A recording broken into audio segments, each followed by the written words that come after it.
Hello, welcome back to paper one on the higher paper. Just a quick reminder of these grade boundaries that we're looking at. Really generous, 16% for that grade 4. Those of you looking for grade 7 and above, over half marks, 57%. So very doable. Right, we're scrolling down to question 8. That's where we left it last time. Oh, look, and all the things I tried to record earlier, and it was just disappearing when I wrote it, and then it's just come back. So the table shows the amount of snow in centimetres that fell for 30 days. So we've got 30 as our total frequency. Work out an estimate for the mean amount of snow per day. So what we need to do here, this is F, and this is going to be X. We need to write down our midpoints. So they're found by adding those two values together from the amount of snow and then dividing by 2. And luckily we've got equal amounts or equal class widths. Okay, then we need an FX column. So we're just going to multiply across. I don't want to make a mistake, so I'm just going to do this on my calculator because it's a calculator paper. 10 times 15, we don't take any risks. 7 times 25, 175. 2 times 35 is 70. 45 times by 3 gives us 135. Okay, finally, we need to count them up so that we get the sum of the FXs. That just means FX all added together. So 40 plus 150 plus 175 plus 70 plus 135. That's 570. Right, the next part, 570 divided by 30. Again, putting that into the calculator, and that gives us a mean of 19. Okay, question 10. So a cube is placed on top of a cuboid as shown in the diagram to form a solid. So what I'm going to look at here is I'm going to look at this from the front and from the side and then from the plan view, which we're going to need a helicopter for. And then there's my little character in there and they're looking down on it. So plan view. Of course, you'll write on your paper. So first of all, we'll look at the front. And for the front, we're going to have one box there, one box there. This one is 7 by 5, and the top bit is always going to be 4 by 4, which is 16. 7 times 5 is 35.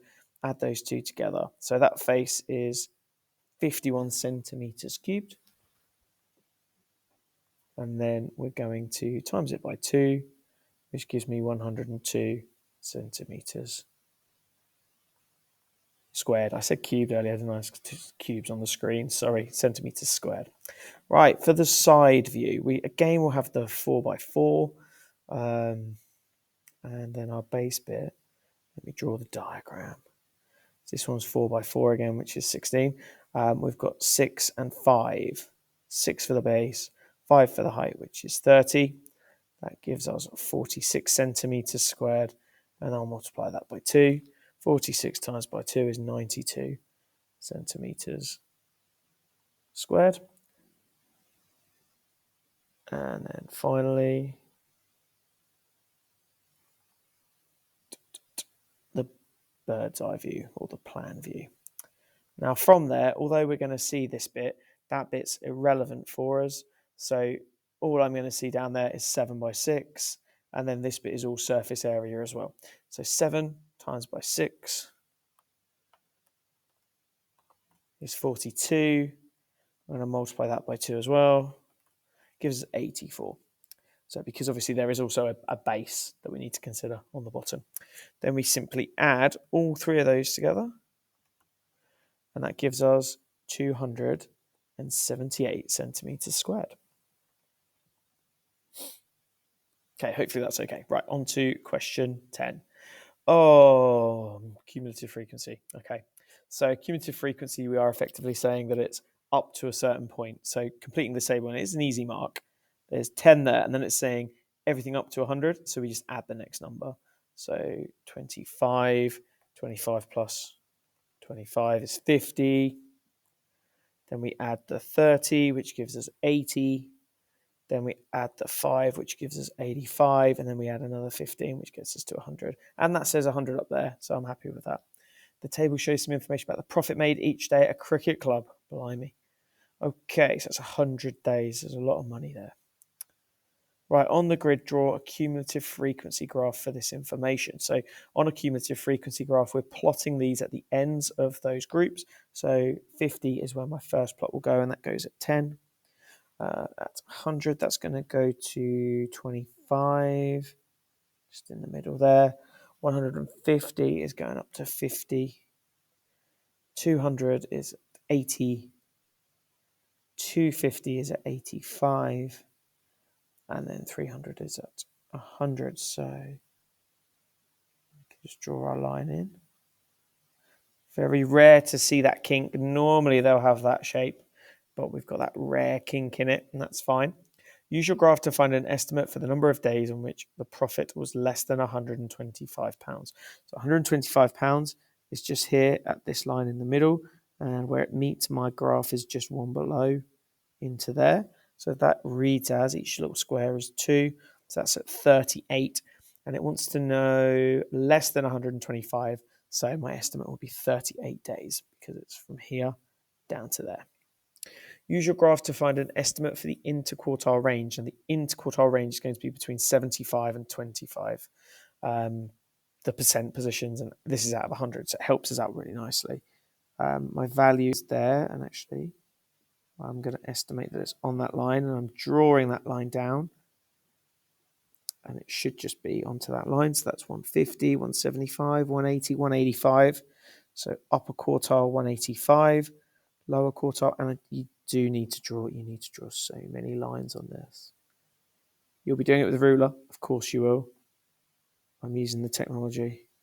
Oh, that's easy. It's roughly, it is on that line. 25 is there. Fantastic. So that's at 100. And therefore 185, take away 100, gives us 85 for our interquartile range. Okay, question 11, a C ratio. Did I start my timer? No, of course I didn't. Let me just have a little look on stream, see how long I've got left. Oh, halfway through, super. Cormac has some sweets in a bag. The sweets are lime flavoured or strawberry flavoured or orange flavoured. In the bag, number of lime flavoured sweets, strawberry, orange, 9 to 4 to X, L to S to O. Cormac is going to take at random a sweet from the bag.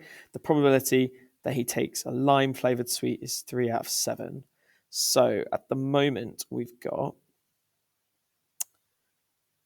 13 plus X, and then that's 9. So we need this to simplify to 3 over 7. And that's done by dividing it by 3. Actually, there's another way of doing this, because I can multiply by 3. So 13 plus X is going to equal the 7 times by the 3. 13 plus X equals 21, and therefore X will equal 8. Okay, I think I'm happy with that. Nice and equivalent, because that would then become 9 over 21, and that's why 21 equals 13 plus X. Happy. X equals 8. Okay. Just to go back to this one, sorry, you might not get exactly 85. You'll get a range in your answer. I just realised, because many graphs are drawn differently. So do be aware of that. Okay, you'll have a range for that answer. Okay, express this as a fraction. So 0.117 with the 2 dots on top will be equal to X. If we're going to times both by 100, we're going to get... Actually, no, I want to times it by 10. Apologies for the drilling going on outside. So that's 1.17 with the 2 dots equals to 10x. And then because I need to move this decimal place 2 more times, I'm going to multiply further by 100, which gives me 117.17 with the 2 dots on top. And that's now 1000x. Right, our next process is to subtract the second line from the third line. So 116 is equal to 990x. This allows me to remove that recurring element, because it's like, just if we called it splodge, we've got 117 point splodge, subtract 1 point splodge. Next, 116 over 990 is equal to x. I'm going to put that into my calculator. so that I can simplify it and not make a mistake, SD, and then that gives me x equals 58 over 495. And I'm done with that.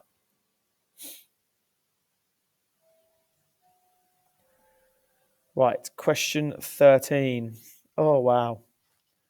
Looks messy. How much time have I got? 4.5 minutes. Here's the challenge. Just get it done.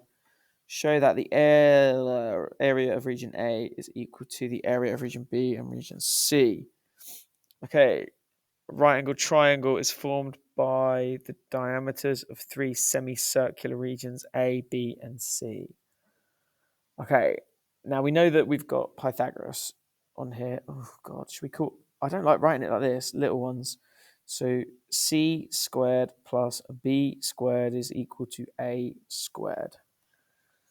So the area of A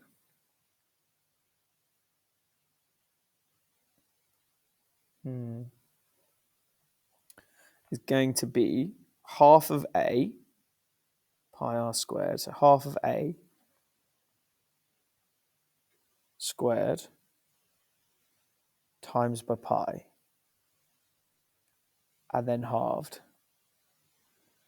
So that's going to expand out. This is going to be A. This is going to expand out to B.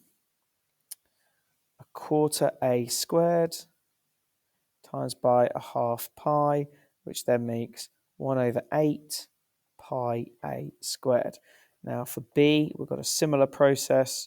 So it's a half of B all squared times by a half pi. That half pi has come from pi r squared. This bit is the r, this is the pi. That's the squared bit, and then we're halving it because we want half of the circle.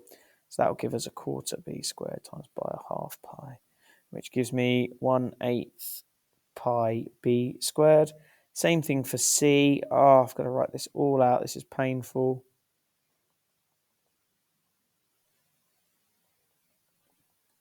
Just doing it, getting it done. 1/8 pi c squared. And then we've got 1/8 pi a squared equals, let's go all the way around. That's going to equal 1/8 pi b squared plus 1/8 pi c squared. Then I can multiply everything out by 8. That gives me pi a squared equals 1/8. No, that's not equal 1/8. Pi b squared plus pi c squared. And then I'm going to divide it by pi, which gives me a squared equals b squared plus c squared, which is our original Pythagoras bit.